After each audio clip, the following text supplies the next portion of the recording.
আসসালামু আলাইকুম বন্ধুরা। দেখো আজকে আমি বেগুন ভাজি করার রেসিপিটা নিয়ে হাজির হয়েছি। আমরা সচরাচর বেগুনটা গোল গোল করে কেটে কেটে ভাজি করি। আজকে আমি দেখো বেগুন ভাজিটা চাপা শুটকি আর কালো জিরা দিয়ে ভাজি করব। তার জন্য আমি প্রথমে বেগুনটা খুব সুন্দর করে ছোট ছোট করে কেটে নিয়েছি এবং পাশে একটু আলুও কেটে নিয়েছি। আমি বেগুনের সাথে আলুও অ্যাড করে নেব।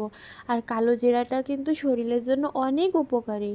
আপনারা একবার বাসায় ট্রাই করে দেখেন যে এই বেগুন ভাজি কালো জিরা আর শুটকি দিয়ে এত মজা, মাশাল্লাহ মাশাল্লাহ, অনেক মজা লাগছে খাইতে।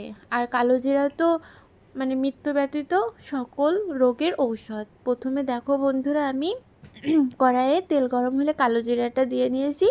তার পাশাপাশি আমি এক কোয়া রসুন আর পেঁয়াজ কুচি দিয়ে নিয়েছি। পেঁয়াজ আর রসুনটা যখন একটু হালকা ভাজা ভাজা হবে তখন আমি এর ভিতরে একটু কাঁচামরিচ দিয়ে নিলাম। আর এভাবে বেগুন ভাজি করলে কিন্তু সত্যি অনেক মজা লাগে। অবশ্যই আপনারা বাসায় ট্রাই করবেন। আর আমি কিন্তু একসাথেই চাপা শুটকিটা দিতে পারতাম, কিন্তু এটা আমি হালকা ভেঙে ভেঙে নেওয়ার কারণে পাশে একটু তেলে নেড়ে নিলাম এবং এর সাথে অ্যাড করে দিলাম। এই যে এখন সব উপকরণগুলো একসাথে একটু নাড়াচাড়া করে নিলাম। যখন একদম ভাজা ভাজা একটু হয়ে আসবে তখন এর ভিতরে আমি বেগুনগুলো দিয়ে নেব। আর বেগুনের সাথে আলু সচরাচর একসাথে সিদ্ধ হয় না, এই কারণে আমি আলুগুলো হালকা গরম পানিতে ভাপ দিয়ে নিয়েছি। কারণ বেগুন ভাজিতে বেগুন অতি শীঘ্রই হয়ে যায় আর আলুগুলো হতে যায় না।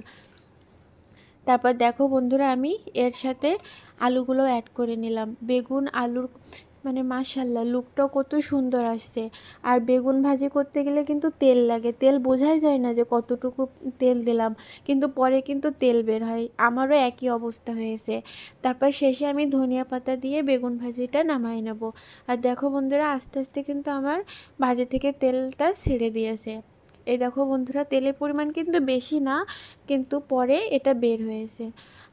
আলহামদুলিল্লাহ অনেক মজা হয়েছে। অবশ্যই আপনারা বাসায় ট্রাই করবেন। আল্লাহ হাফেজ।